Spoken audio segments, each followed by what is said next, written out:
New Relight opticals and computerised I clinic. हमारे यहाँ Sarojini hospital के आई स्पेशलिस्ट डॉक्टर अवेलेबल। अपनी आंखों का मुफ्त मुआयना करवाइए। जी हाँ।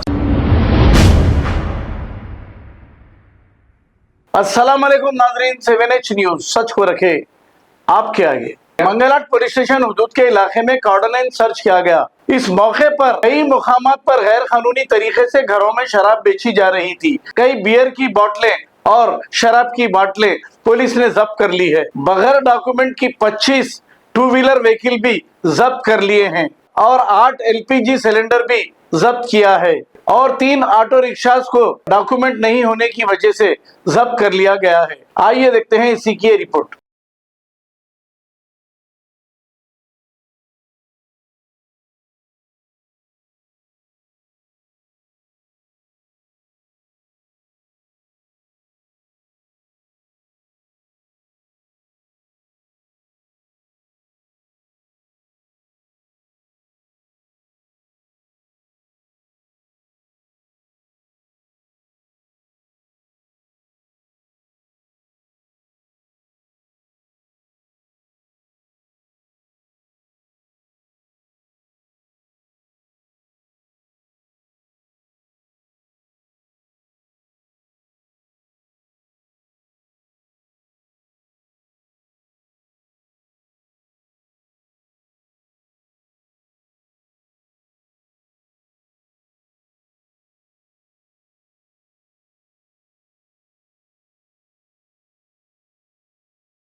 New Relight opticals and computerised I clinic. हमारे यहाँ सरोजनी हॉस्पिटल के आई स्पेशलिस्ट डॉक्टर अवेलेबल। अपनी आंखों का मुफ्त मुआयना करवाइए। जी हाँ। Sun glasses 99 onward, any number glasses from 250 onward, contact lenses any colour ₹99 onward. जो हजरात 60 साल की उम्र से ज्यादा है, हज और उम्रा जाना चाहते हैं, उनके लिए बिल्कुल free number glasses, free home delivery और free eye checkup. New relight optical, Talab Katta, main road, opposite to Baba Bahauddin Dargah. Mobile 9848392127। खबर है शहर की, खबर है गाँव की, खबर है सारी दुनिया की। 7H न्यूज पसंद आए तो लाइक कीजिए, शेयर कीजिए और सब्सक्राइब करना ना भूलें। 7H news.